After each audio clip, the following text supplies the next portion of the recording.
Okay, what do we have? This enough?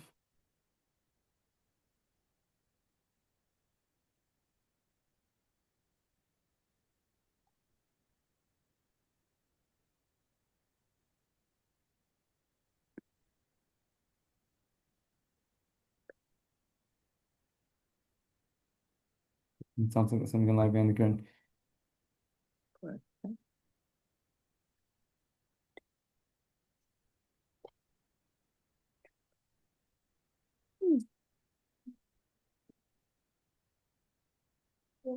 Rabbi?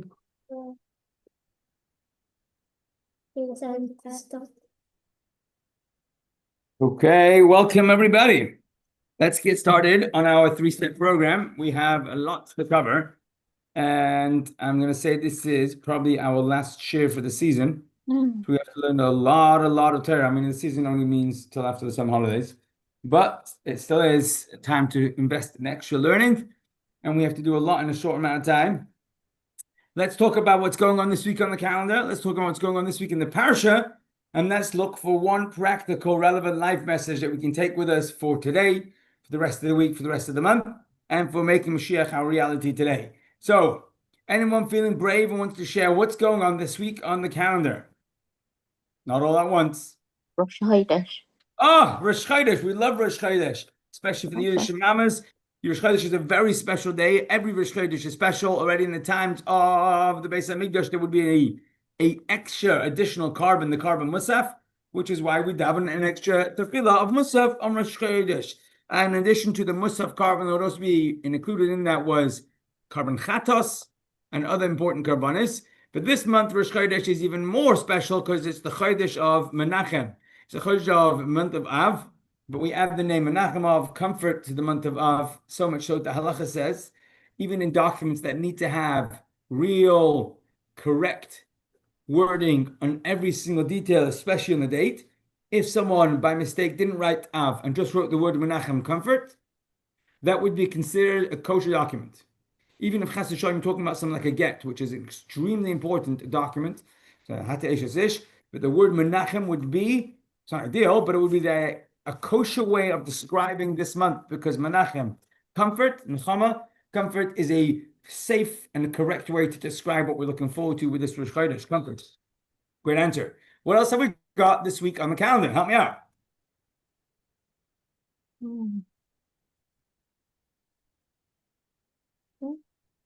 I tell that announcement, kind of saying it's the end of school, and that's the reason maybe to celebrate, because when after you finish school, you can learn Torah all day. You don't have to have any distractions. Yes, that's a very good reason to be celebrating. Can't wait to see how much Torah you're going to be learning, Hannah. Maybe we'll learn together. But there's also, besides for the end of school, Hannah, there's also this Shabbos. It's got a big name. What's the name of this Shabbos? Shabbos Chazayim. Very good. The Shabbos of vision is this Shabbos. Shabbos Chazayim. It's a big Shabbos. It's the Shabbos in the 9 days. It's the Shabbos before Tisha B'Av, and it's the Shabbos of vision. We read about it in the Haftarah. We'll talk more about it. We're actually going to focus tonight's shir on that vision. And in addition to what's happening this Rosh Chodesh on Wednesday and Shabbos being Shabbos Chazayim, on Sunday, we will also have the 5th day. Oh, I forgot. Sorry, 1 minute. On Aleph Menachem Av, is in addition to being Rosh Chodesh, is also the yahrzeit of a very, very special individual. Moshe Rabbeinu's brother, who's called Aaron, and Aaron HaKohen. Aaron HaKohen was very famous because of what he did as a Kohen Gadol. He's also very famous because he's the only person in the entire 5 books of the Torah whose yahrzeit is listed by its date in the Torah, and that's Aaron's yahrzeit on the first day of Menachem Av. It doesn't say the word Menachem Av, but his yahrzeit is listed, and on the day of his passing became a national day of mourning for all the Yiddish people. And the Torah makes sure to mention Kol Beis Yisrael, the men, women, children, everyone felt loss because he was so involved with this care and love for every individual. Even when they were against him, and even when they were against each other, Aaron knew that the best way forward is to engage, lean in with care, with chesed, and with love. And the Mishnah tells us that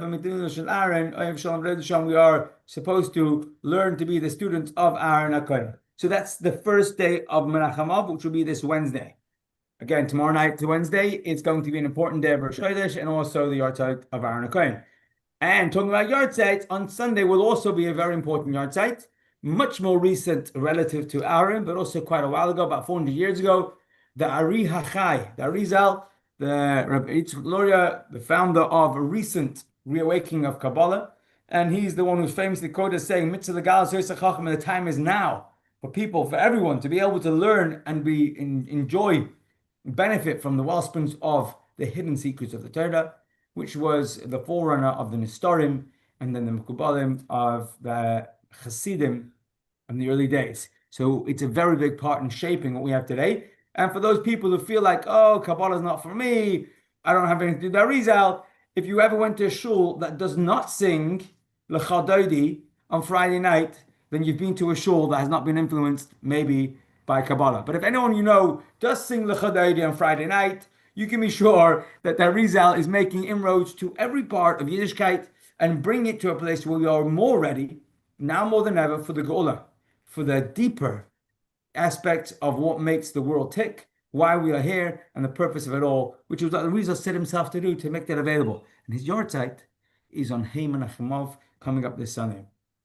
Some other big dates that we're not going to talk about if we don't have a share next week will obviously be Erev Tisha B'Av and Tisha B'Av, 7th, 8th, and 9th of the day of Tisha B'Av, the 10th of Tisha B'Av, and of course the following Shabbos, which is Shabbos Nachamu, the Shabbos where we begin the 7 weeks of comfort, starting off with not the least, the Shabbos that's named Shabbos of comfort, the Shabbos that follows Tisha B'Av. And then following that, the week after that, we will have the 15th day of Menachem Av. 15th day of Menachem Av is a big Yom Tov. It's a day where they would have, the boys and girls would be Shidduch Day. It would be comparable to Yom Kippur in its excitement and its happiness, its joy, and many other things that came to fruition. And then the following week after that, well, of course, I've got to mention this. I'm named after the Rebbe's father, Rabbi Yitzchak, and Rabbi Leivik's Yahrzeit is Chaf Menachem Av. He passed away in exile. Mesiras Nefesh for keeping the flame of Yiddishkeit going in Yekaterinstav. Today it's known as Dnepropetrovsk, and his burial place is still till this very day in Kazakhstan, miles away from where he lived. It was there he passed away in exile, and the Rebbe had enormous hakaras hatov for everyone and anyone who had looked after and helped his father during his life and even after his life, long after the Kibbutz. So there are a few big other highlights that come up, but of course we want to talk about one practical, relevant life message that we're going to pick up from the Parshah. So we're going to talk about what's going on this week in the Parshah. We know the name of the Parshah this week is Parshah's Devorim. Devorim is also the name of the Sefer, the fifth book of the Torah, also known as Mishnah Torah. Why would it be called Mishnah Torah? Because Mishnah Torah means the repetition, the chazara, the going over of the Torah, and it's a summary, if you like, of the Torah. There's a Sefer called Mishnah Torah, Rambam. We'll just throw it in there because it's the same in the name, but Mishnah Torah means repetition of the Torah. The Rambam felt that once one learns the 5 books of the Torah, they could then learn the Rambam and would know everything they need to know from the Torah.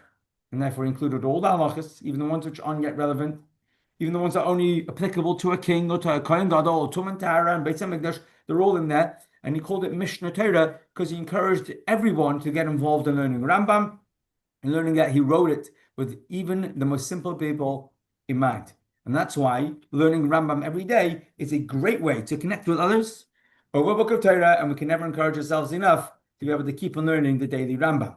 But that's the word Mishnah Torah, the repetition. Why would you call one of the 5 books the book of repetition? And in a way, it's because that's exactly what it is. In this week's parasha, we begin what Moshe Rabbeinu does. He does a summary of everything that they've been through the past 40 years. And Moshe Rabbeinu goes through some of the highlights, some of the lessons to be learned, often the lessons of what not to do, which mistakes to stay away from, and he calls it Mishnah Torah, the repetition. And in a way, it's when the entire four books of the Torah that we just finished last week, Chazak, now become put into practice as the Yiddish peoples gear up towards crossing into Eretz Yisrael. So how long before Moshe Rabbeinu's passing does this week's Sedra actually start? And as I say this week's Sedra, I mean the entire 5th book of the Torah. It starts just 1 month and 7 days. 8 days, 7, 8 days before the end of Moshe Rabbeinu's life, which is really 2 months in the week before the Yiddish people are about to cross over finally into Eretz Yisrael. Now, for some reason, every time we finish Zoysa Bracha, we think that we're going to start again from the beginning, and that's the end of the story. And we don't necessarily realize that actually, when we finish this book of Bamidbar, of Devorim, the Yiddish people born from Moshe for 1 month, and then they go into Eretz Yisrael proper, right in, and Yeshua leads them. But we don't read it in the Torah, and therefore maybe it's not as obvious. This is what we're up to. We're 1 month and 1 week before the passing of Moshe. We're literally on the border of Eretz Yisrael. You can stand there and see across the water of the Yarden to see Mein Eretz Yisrael. And as we read last week, the Yiddish people already have started to settle the land because the east bank of the Jordan River, the east bank is already part of Eretz Yisrael. It's not necessarily the mainland Eretz Yisrael, and arguably the level of Kedusha may be a bit lower, but Bnei Gad, Bnei Reuven, and Chatz Sheva Menashe, the 2.5 Shvatim, have already settled the land, and they're already, part of Eretz Yisrael has already been taken. And it's in this setup, when Moshe Rabbeinu has brought them to the foot of the land, he's already conquered some of the major enemies, the buffer zones that were there and being paid and had primed themselves to protect mainland Eretz Yisrael, so the Eden area there have already been conquered and been settled by the Yiddish people. And now Moshe says now he's in a position to actually share with the Yiddish people things that they may not have been willing or ready to hear up until this point. And that's the pointers of where we need to learn what we need to improve, how to become better Yidden, better followers, and better servants of Hashem, which is what we were born to do and what we're going to enter Eretz Yisrael in order to do. So the beginning of the Parshah starts off, Eile HaDevorim. The words Devorim means these are the words. And it's effectively Moshe Rabbeinu's drashas, speeches, last will and testaments for the last few weeks of his life, where he was engaging and discussing with the Yidden enormous amounts of wealth of Moshe Rabbeinu's personal investment into us, the people, the Klal Yisrael. And he reviews the events, and the opening few psukim of Devarim are almost code-like, in which instead of Moshe Rabbeinu pointing out literally the wrongdoings of the Israeli people, he starts off by just alluding to the different major events of misbehavior. And by alluding to them, he gets us the general concept of where he's going and what's important for us to understand. And he reviews some of the events. He reviews the mitzvahs that we received, and he tells us some of the rebuke that we got and encouraging us to keep the Torah and the mitzvahs.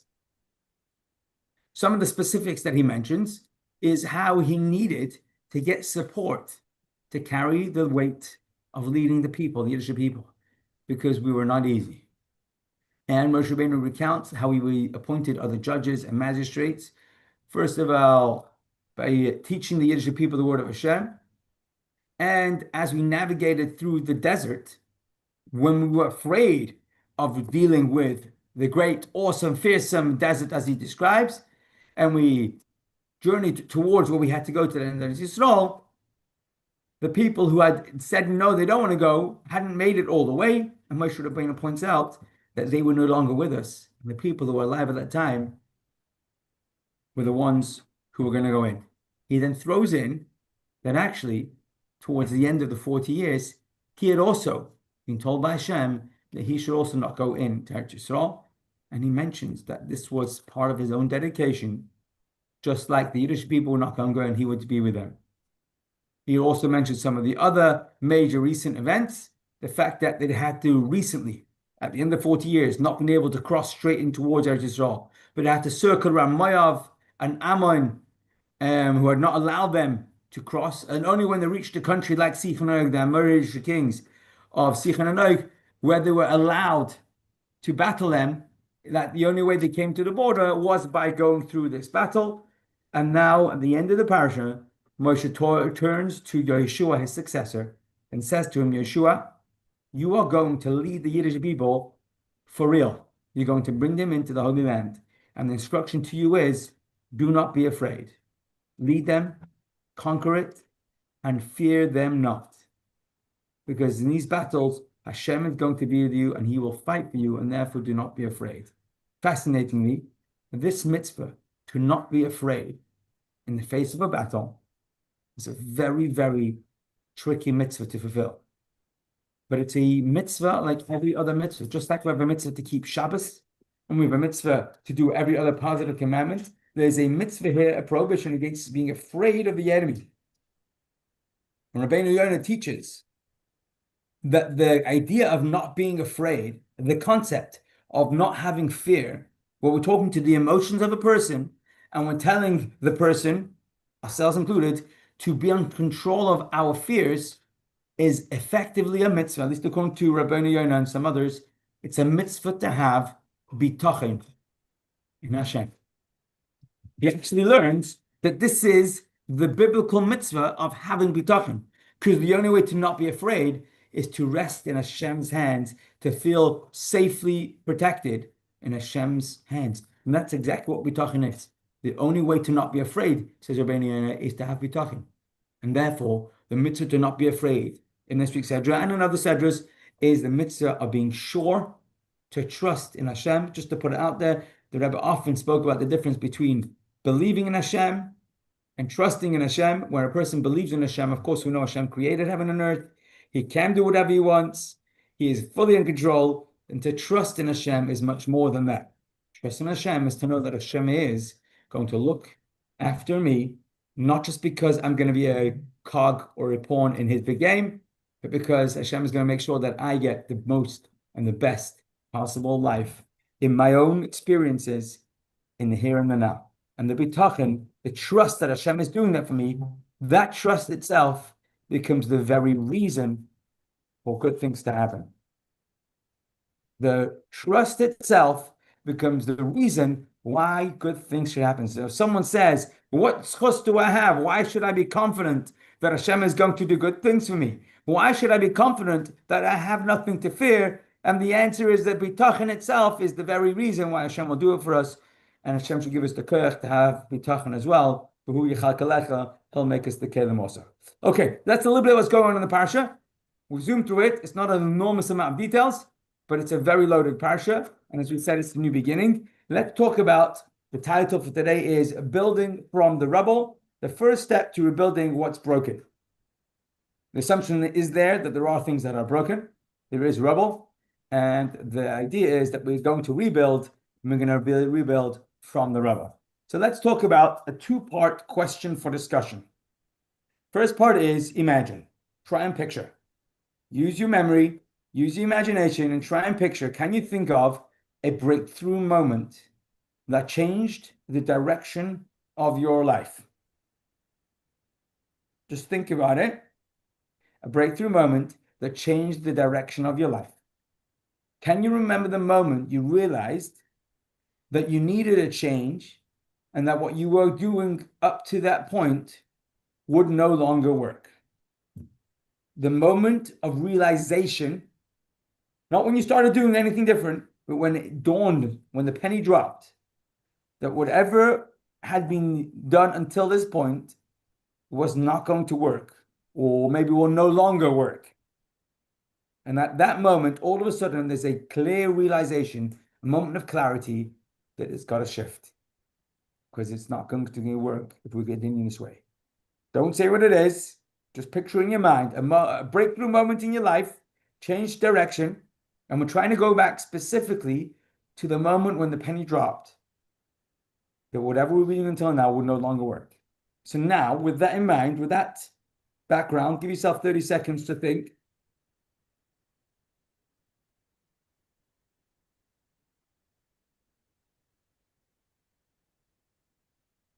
With that in mind, we're going to flip the slide and we're going to read the following question.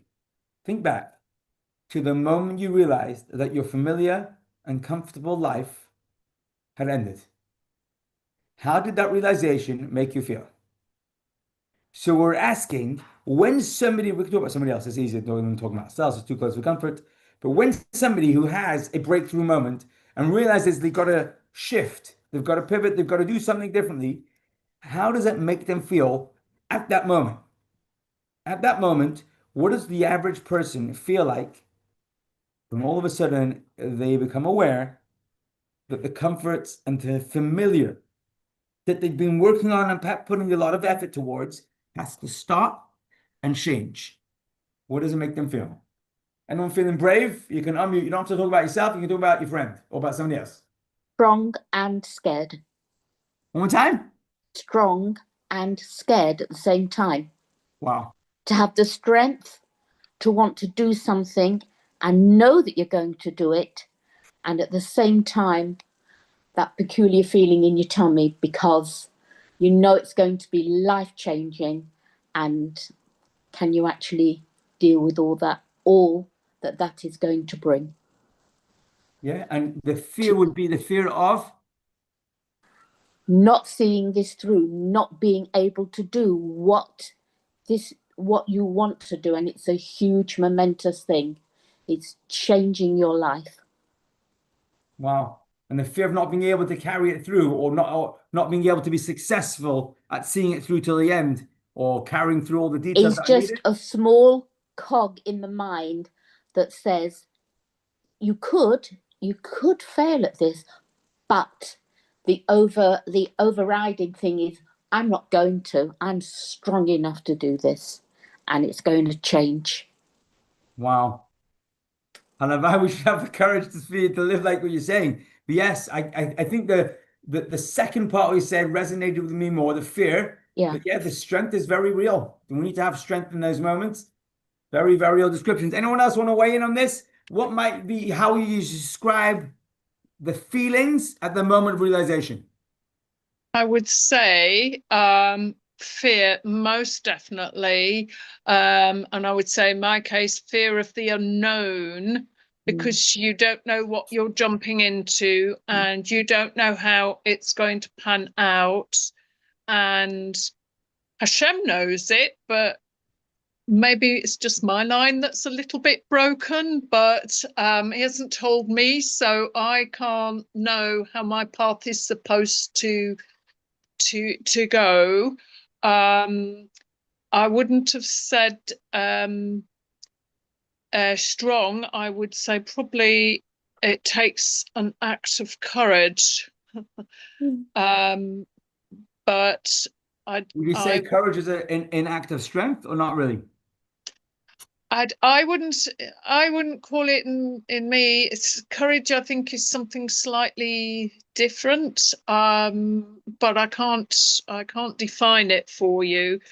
Wow. But definitely fearful, and it takes energy, and using that energy, finding that courage, it can be very, very draining and tiring and depressing. And there are lots of emotions that sort of whirl around all of that. Yeah. That's I my was conclusion. I was hoping someone would say those sort of feelings because courage is like almost the tip of the iceberg because what's pushing a person towards that is the need to make a change. And the more we realize that, the more we realize how what happened until now, what was going until now is not working. That's what's driving us towards making the leap of faith, the courageous move, which to the onlooker certainly looks like strength, even if to the person experiencing it, it's the opposite of strength. You feel shaky and you don't know how to do it, almost like someone's pushing us in. But there's also the element of where a person might feel broken, almost Yeah. like bereaved. Like Yeah. there's a side of me that's being ripped away. The familiarity and the comfort of what's semi-worked until now that I've been invested in, that I've got used to and relied on, is being ripped away, not by someone else, just by reality, by my realization. Yes. And that could be a big loss. Could be a big Yes. loss. The grief of the loss of the comfort of that which you knew, and that which was regular. However, it was a life, let's say, that was not a good life. So you have to move and push on forward through that. But yes, you're absolutely right. There is a lot of grief there. Yeah. And the reason why I want to point that out is because part of saying yes is the ability to say no. And what we're talking about here is if we cannot recognize the advantages of the familiar that we're letting go of, we cannot recognize it's a reason why up until this point it was familiar and comfortable. And those reasons still exist, and we have a detachment to them, even though we now understand that it's worth letting go of. But as soon as we can recognize that there are advantages, and we can maybe name them and recognize them and allow ourselves to grieve the loss of them, only then are we really going to be able to invest in something greater. And that's really difficult. It's really difficult to look at the advantage, so to speak, of the past and still let go. But it's really one of the only ways to let go. So we're going to talk about the breakdown of the past.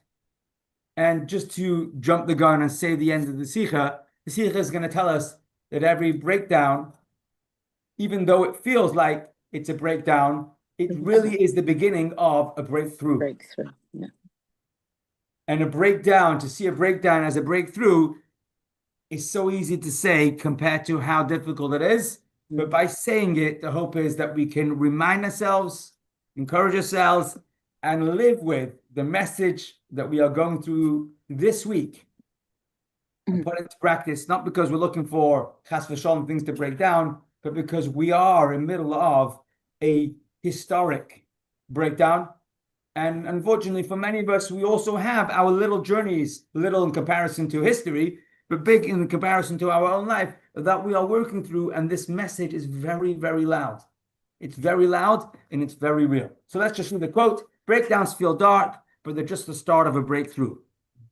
Seeing them this way helps us stay calm and trust it'll work out. So notice the word trust is right there. Trust is the English word for bitachon, and it allows us, it helps us stay calm and trust when we are able to have a message to tell our heart. And we say we have a message to tell ourselves, our mind has a message to tell our feelings, because in the world of feeling, it's very, very real. So let's do a little bit of exploring, and we're starting off with the question that the Sikha asks. Okay, we're putting this whole conversation to one side. We'll come back to it once we've done a bit of the Torah background, and that is, the Sikha asks the question about this week's Shabbos. It has a special name. We mentioned it before. We said this week's Shabbos is called Shabbos Chazon, the Shabbos of vision. Where does the name Shabbos Chazon come from? And the answer is because the Haftarah is taken from Chazon Yeshayahu, Yeshaya's vision. Now, if you had to ask somebody, if somebody asked you, somebody asked you, what is the Novi Yeshaya famous for? What is Isaiah's prophecy full of? And you won't be wrong if you said it's full of prophecies about the future redemption. Because the Navi HaMashiach, if you like, the one which is so articulate about what it's going to be like when Mashiach comes, is Yeshaya HaNavi. Yirmiyah does mention it, but much less. And the bulk of Yirmiyah's Navios is full of fire and brimstone and predictions of terrible tragedy. But guess what? Yeshaya HaNavi also has very strict words to say. And when we read about the vision of Yeshaya, we are not going to be reading an entire elaborate, detailed, articulating what it's going to be like when Mashiach comes. It'll mention at the end, but the bulk of the Haftarah deals with the rebuke Yeshaya has to say to the people have let down Hashem. And this is the people, the generation who are going to see the destruction of the Beis HaMikdash. Let's read it inside. The vision of Yeshaya, Chazon Yeshayahu, the name of this week's Shabbos, the vision of Shabbos of vision. Chazon Yeshayahu ben Amos, Isaiah the son of Amos, which he saw concerning Yehuda and Yeshalayim in the days of Uzziah, Yoina, Yoyam, Achaz, and Chizkiah, the kings of Yehuda. Hear, O heavens, and give ear, O earth, for Hashem has spoken. Children I have raised and exalted, yet, says Hashem, they have turned on me. An ox knows its owner, and a donkey its master's crib, but Israel does not know. My people does not consider. Hashem is saying, how is it that the Yiddish people don't recognize how much I do for them? If the ox and the donkey know who feeds them, how come the Jews don't recognize that I'm feeding them? Woe to a sinful nation, the people heavy with iniquity, evil doing, seed, corrupt children. They forsook Hashem. They provoked the Holy One of Israel. They pulled back. Why are you beaten when you still rebel? Every head is afflicted with illness, and every heart with malaise. From the sole of the foot until the head, nothing is whole, only wounds, contusions, and lacerated sores. They were not sprinkled, balm, bandaged, or softened with oil. Your land is desolate. Your city is burnt with fire. Your land in your presence, strangers devour it. And it's as desolate as one that has been turned over to strangers. And the daughter of Zion shall be left like a hut in a vineyard, like a lodge in a cucumber field, like a city besieged. And not the God of hosts spared us a remnant, we would soon be like Sodom and would resemble Amorah. In other words, Yeshaya is really laying it in on how terrible and upset Hashem is, and us the people, for our choices and our behaviors towards Hashem. And that's the vision that Yeshayahu shares with the people. What's the purpose of reading how upset we made Hashem? And what's the purpose of reading such an upsetting Haftarah? And of course, the answer is not in order to put us into a bad mood, because bad moods don't usually make us do good things. So why does Hashem want us to read this Haftarah? The answer is because this prophecy reminds us to do teshuvah, so we can prevent future destruction. And it's a call to action for the future. So we're looking back to the past for inspiration towards the future. And that's why we read Shabbos Chazon, Parshas, the Haftarah of Yeshayahu.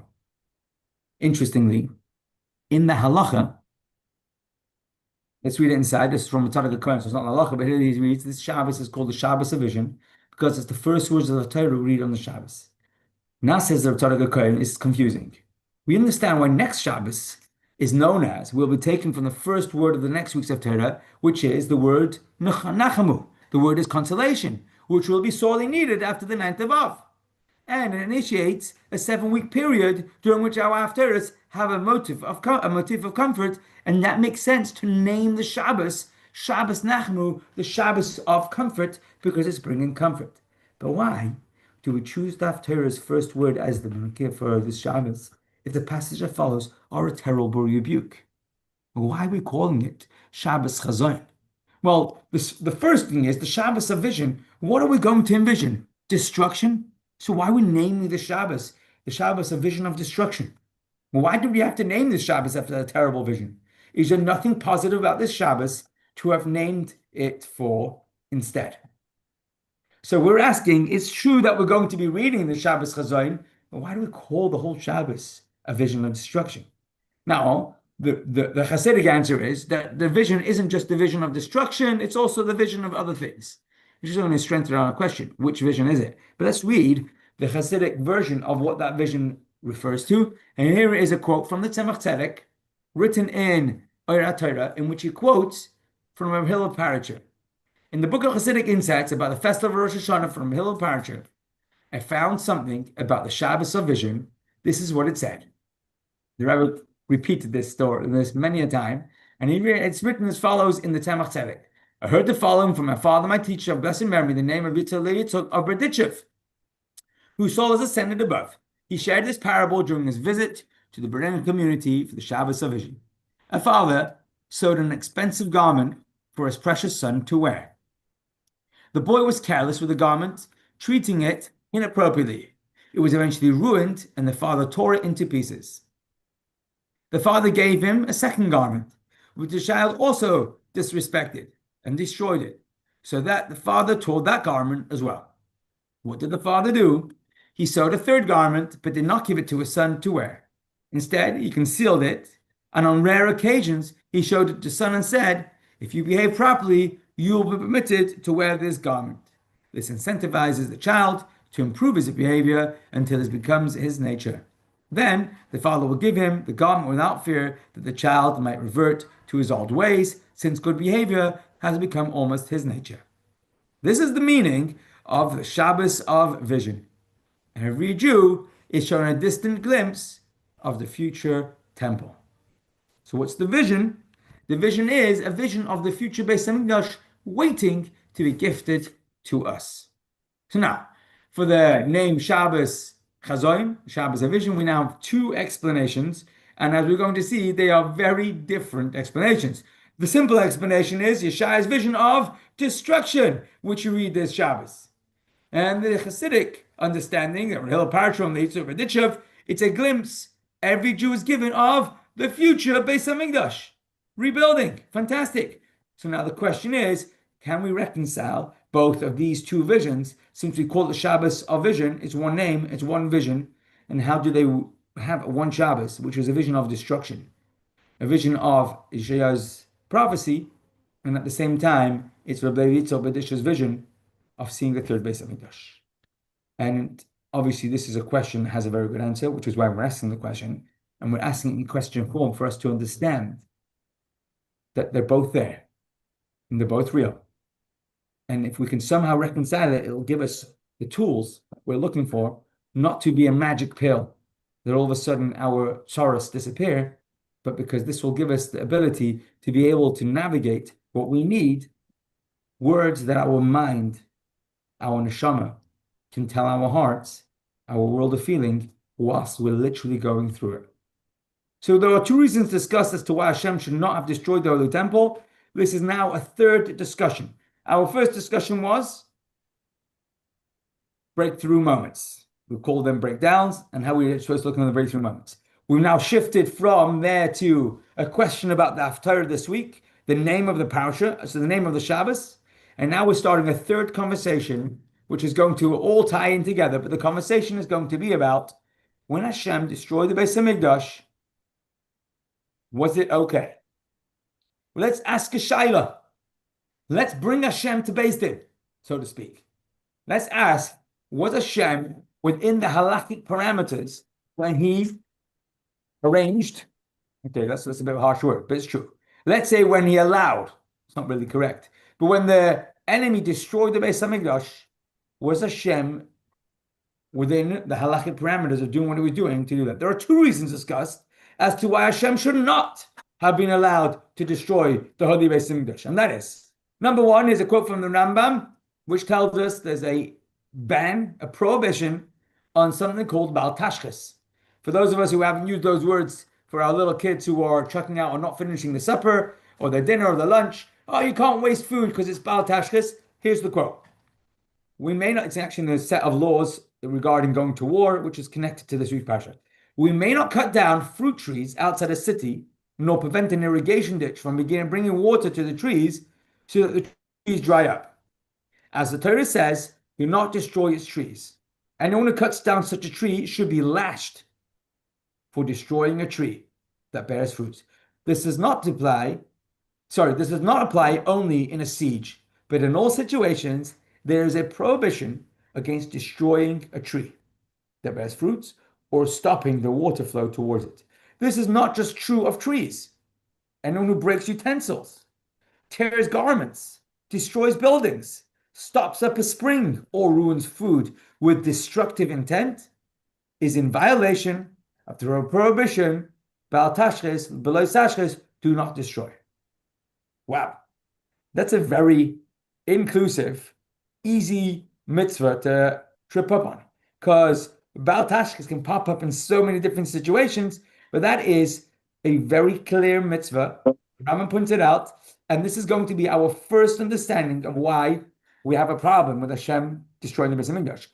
Bal Tashchis, how can Hashem destroy the Beis Hamikdash? It's one of his own laws. He should not, because according to his law, reckless destruction is forbidden. How could he just destroy, or arrange to destroy, or allow to destroy the Holy Beis Hamikdash? Bal Tashchis. Second reason why we don't understand why Hashem was allowed or was able to have the Beis Hamikdash destroyed is from a Rambam, and this is not the laws of Bal Tashchis, but this is the more laws of the mitzvah Lo Yisasun Kain LaHashem Elokeichem.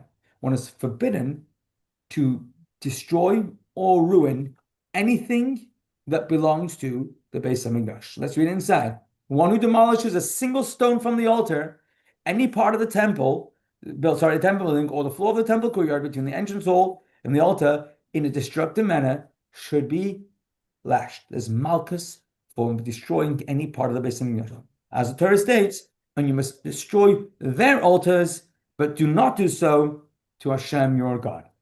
The Rambam goes on to say that this is true not only for Beis Hamikdash, but by extension, a shul or a Beis Hamedrash or a school. If children are coloring on the desks at school, they have a very serious prohibition that they have to be aware of. And we should educate our children not to destroy anything in shul, because Is a very serious Isur. One may not destroy anything that has been dedicated to Hashem. Okay, so that's a mitzvah on us. What about Hashem? Hashem, you destroy the Beis Hamikdash Bal Tashchis. We have a bigger problem because you didn't just destroy anything, you destroyed the Beis Hamikdash. Even a single stone is forbidden. How can Hashem allow for the whole Beis Hamikdash to be destroyed? So this is our double question. Two reasons why we say, Hashem, how could you do that? How did you do that? And there is an answer, but learning the answer is going to be relevant to understand why Hashem did it and why we need to know that Hashem did it. And there's going to be two steps to the answer. The easy part is going to be the answer to question one, Bal Tashchis. The more tricky part is going to be how can you destroy the Beis Hamikdash. So let's start off with number one. Who is this? Nefesh Chaim. Okay. How could Hashem burn down the temple and even dispatch flames from the heavens? Halacha states that we may not demolish even one stone from the altar on pain of lashes. Our sages have intimated on many occasions that Hashem observes his own commandments. If so, we ask how Hashem justifies the destruction of the Beis Hamikdash. Magid varav liyakei chukav mishpatav Yisrael. Hashem tells his own laws to the Yidden, and the Medrash tells us why they're called his own laws, because they are laws that he himself abides by. And that's why we have a question. If he abides with them, how did he allow himself to break those laws when he destroyed the Beis Hamikdash? How did Hashem justify the destruction of the Beis Hamikdash? Question mark. We're not going to hang around for the answer. We're going to dive right in. And here we go from the Alter Rebbe in the halachas of Bal Tashchis. It's not about the Beis Hamikdash, but once we read this, we'll be better positioned to understand why Hashem didn't have a problem with Bal Tashchis and allowed himself to do Tisha B'Av. One who destroys, says the Alter Rebbe, anything from which others can benefit violates the mitzvah of Bal Tashchis. Do not destroy its trees. This is only if one destroys for purposes of destruction and ruination. I don't know if that was a word. Now it is. Ruination. However, if one destroys an impediment to protect what it harms, so in order to protect what's being harmed by this impediment, I'm going to destroy the impediment, it is permissible if this is the only way to do it. For example, destroying a tree that is damaging the soil or other trees that are better than it. So you have a tree that is getting old and it's not bearing fruit, maybe one or two fruit or very few, but it's sapping away all the energy of the soil. And there are three other trees there that aren't getting enough nutrients because this tree is sapping away it. Then it's not Bal Tashchis to chop it down. You're helping the other trees by taking this one down. Then it's absolutely permissible because it's an impediment to something else. And the only way to stop this impediment from harming the other something else is by taking it down. If one destroys something for personal benefit, for example, if one has no kindling and uses a chair or table to build a fire to warm oneself, it's certainly permissible. You take a good working chair, but there's no firewood around, and we're freezing cold or we need to cook something, it's not Bal Tashchis to take apart the chair and burn the wood for firewood because you're using it for something productive. So Bal Tashchis is only if it's just for the sake of destruction and what was the word? Ruination. But if it's for a productive purpose, that's no longer considered Bal Tashchis. So the halachas of Bal Tashchis are very real. But they only apply when they apply. And therefore, our answer to our first question, how was Hashem allowed to destroy the Beis Hamikdash on account of Bal Tashchis? God was able to destroy it since it would lead to something good. It would lead to something good. The destruction would lead to something good. Let's read that inside. Here we have from the Medrash. Hashem vented his fury. He poured out his inflamed wrath. He ignited a fire in Zion. Quote from Eicha. It says, the Medrash has written a song of Asaf. Mizmar Asaf, Hashem, nations have invaded your inheritance. And of course, the question on the Tehillim is, the Tehillim should have read a weeping of Asaf. What's a song to sing about the fact that nations have invaded your inheritance? It should be a weeping of Asaf, a wailing of Asaf, a lamentation of Asaf. Why is it called a song of Asaf? Mizmar Asaf to Elimayin Tes? Says the Medrash is analogous to a king who prepared a wedding house for his son. He plastered it, carved wall sculptures in it, made drawings in it, but his son went astray. The king immediately ascended to the wedding house, ripped the curtains, broke the poles, And the son's mentor took a reed flute and began playing music. He started singing. They said to him, "The king has overturned his son's wedding house, and you're sitting and playing music? What's going on?" He said, the mentor, the person who had reared this prince, the son of the king, "I am playing because he overturned his son's wedding canopy and did not vent his rage on his son." Says the Medrash, that's the marshal. So too they said to Asaph, "Hashem destroyed the sanctuary of the temple, and you were sitting and singing." Said Asaph, Mizmar la Asaph, "I am singing because Hashem vented his wrath on the wood and stones. I did not vent his wrath on Israel, on Yisrael, on Bnei Yisrael." That is why it's written, "He ignited a fire in Sion," a euphemism for the temple, "and it consumed her foundations, but allowed the Yiddish people to survive." So, how is Hashem allowed to destroy the Beis Hamikdash? Ba'al Tashchis. Hashem destroyed the Beis Hamikdash for a productive purpose, to spare the Jewish people. And therefore, it's not Ba'al Tashchis. Okay? That explains Ba'al Tashchis. And that's the easy one. What we're going to do now is bring all our building blocks, all our conversations together with this next step. Because the next step is going to ask us, true, it's for a productive purpose. But can we say that we would waive the ban, the prohibition of destroying Hashem's house, which even one stone in the Beis Hamikdash is prohibited from destroying? One would get lashes for breaking it.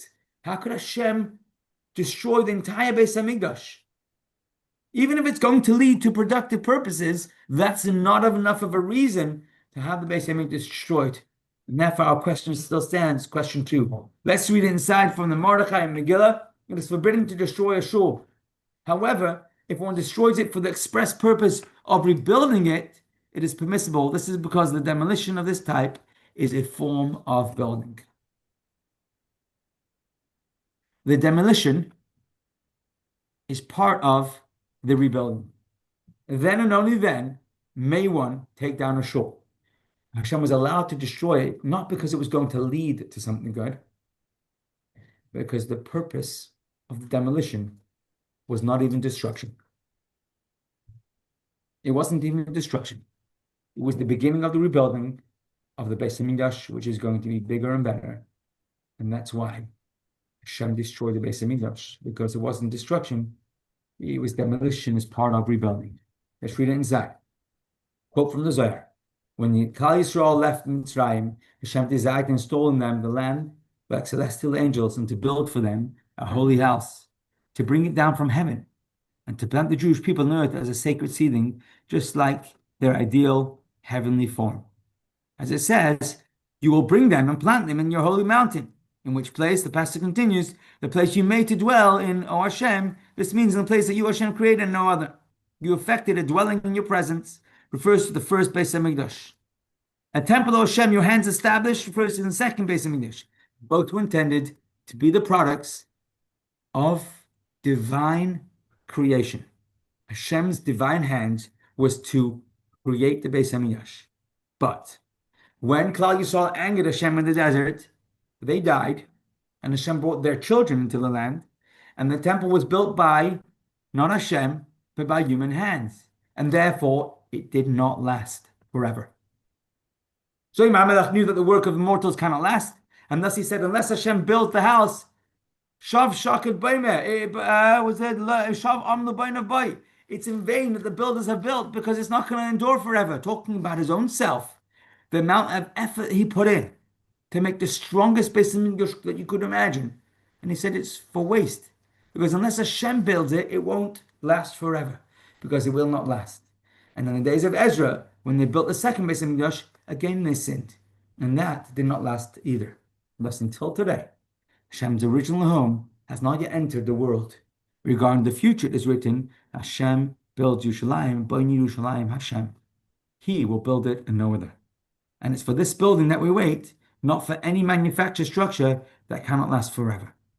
So, the Beis Hamikdash that we are waiting for is the Beis Hamikdash that has never been in this world before.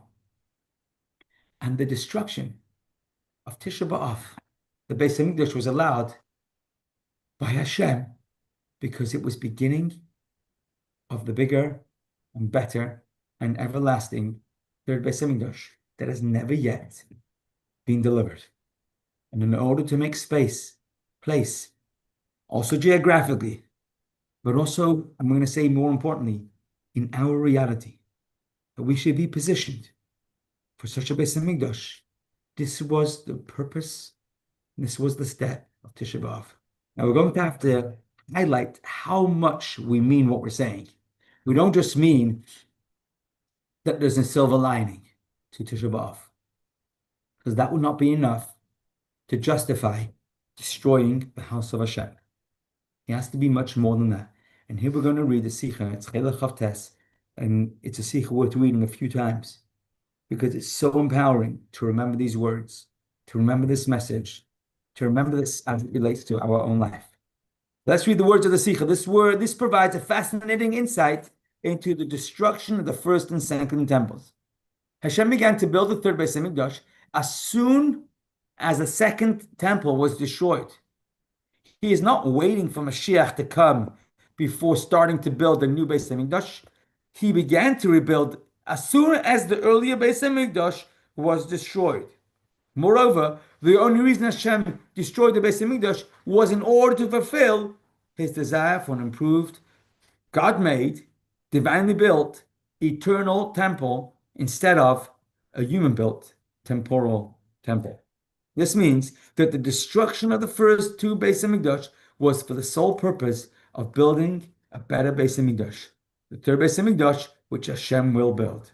And Sikha continues, it follows that what occurred to the first two Beis Hamikdash was not destruction. Instead, it was the first phase and the second phase of the bigger and better rebuilding projects. It was the beginning of the rebuilding project. Picture it.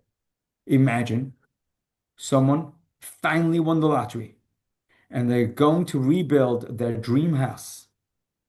They get the architects involved, they get the planning, and they finally got the green light to go ahead and put their plan into action. They're finally going to build their dream house.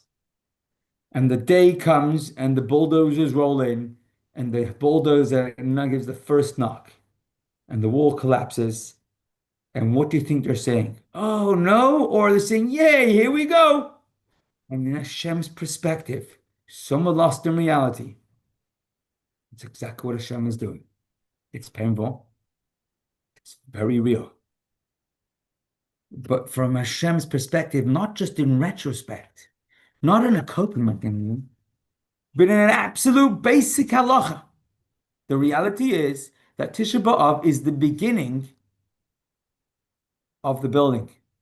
It's the demolition, making way for a real Beis Hamikdash that's already started to be built. When? On day one. Destruction is the first step in the process. It's about preparing the space for what's coming, not just tearing down for no reason. Now, what's really important for us to recognize that Hashem tells us, Imi anoichi b'tzara. You are with me in your pain.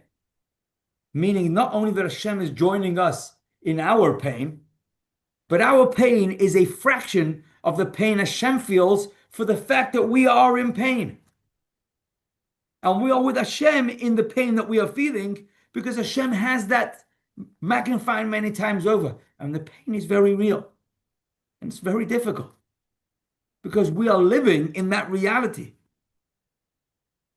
But this is exactly what Hashem is doing. He's stretching us to make space for the big Beis Hamikdash. The Rebbe connects us also to the story of the cow that mooed. It mooed once, and it was Tisha B'Av, and the Arab said to the Yid who owned the cow, your cow has just mooed because the Beis Hamikdash has just been destroyed. And then it mooed a second time. He says, actually, you can continue working because your cow is mooing and that the redemption has already begun. The Mashiach has already been born. What does it even mean? Forget the metaphor. But what are we supposed to be learning from that? The redemption began on Tisha B'Av. In which way? And here the Rebbe tells us is that the perspective that we can borrow from truth and invite it into our reality is exactly this, that the destruction is the demolition, which is very, very messy. And the reason why we call it messy is because it's exactly that. It's very messy. It's been messy for 1900 years plus. Been very difficult. And from the first base, it's just 2,500 years. And it's been messy. But we are confident that Hashem is rebuilding, because otherwise he would never allow himself to do that. And this, says the Rebbe, it helps us understand why this Shabbos is called Shabbos Chazon. Because it's a Shabbos of vision, a Shabbos that tells us that when we see a vision of Yeshayahu Navi's predictions, we see the vision of Rav Levi Yitzchak Berditchev telling us, this is your third base in English on the way. This is the same story. It's the same vision. Let's read inside. This gives us a sweet perspective of this Shabbos, Menachir, the Shabbos of vision. On the surface, this name refers to Yeshaya's vision about the Jay and Yishalayim, and we chant in Haftarah this week an unhappy Haftarah about the punishment of the Jewish people. But on the other hand, there is a well-known tradition related to the Hillel parish in the name of the Rebbe Ditchev that a vision of the future temple is shown to every Jew in the Shabbos of vision. Based on everything we learned, we understand that these were not opposing visions, but very much related. Moreover, they are a single continuum. We see the temple of the future inside the destruction of previous temple. We see it even in the most devastating aspects of the destruction that are remembered in the Shabbos before Tisha B'Av, the anniversary of the Beis Hamikdash destruction. This encourages the Yid not to be shaken by the difficulties and darkness of exile. And as a result, his spiritual service in exile is enhanced. I think this last paragraph, the only 3 lines here in the English, are so important to read over and over again. How many times have we all said to ourselves, yes, of course, in maybe the major historic story where all the Yidden are involved, there is a silver lining, and it's the demolition which is part of the building. But in my personal life, in my journey, there's no way. It's not fair to even ask me to consider that. And here the Rebbe does exactly that. He asks us to consider that. He asks us to encourage the Yid not to be shaken by the difficulties and darkness of exile. Guess why it's called difficulties? Guess why it's called difficulties? Because it's difficult. And it's called darkness because it's really dark.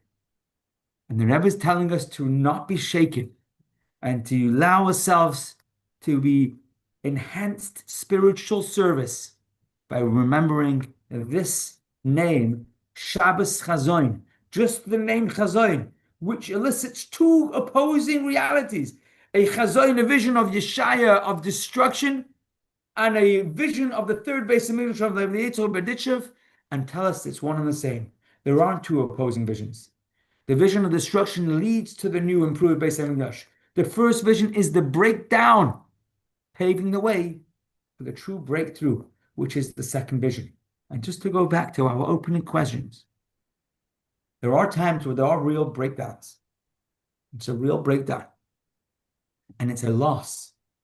And it's really hard. And you can call it strength, you can call it courage, you can call it being pushed into the deep end, and you can call it, I can't do this feeling. And that comes first. And that's where it starts. Life may feel messy or stuck now, but it's just the start of the breakthrough that's already on its way. And what we're being asked to do is not know the answers to the questions, but to have the confidence, the trust, the chazon, the vision that this week brings us, knowing that we are headed in the right direction, because that's what it means to have bitachon in Hashem. That's what it means to have confidence and to take the lesson from this week's Shabbos. Thank you very much for joining. Hashem should give us the koyach to see the vision of the Beis Hamikdash now and in our personal lives every step of the way. And as the Rebbe would always say, b'simcha of a tov levav, with joy and gladness of heart. We should have all the good brachas that we need. It should be a gesunte summer, a healthy summer, and b'tov and nirvan nigla. Thank you, Biga Ben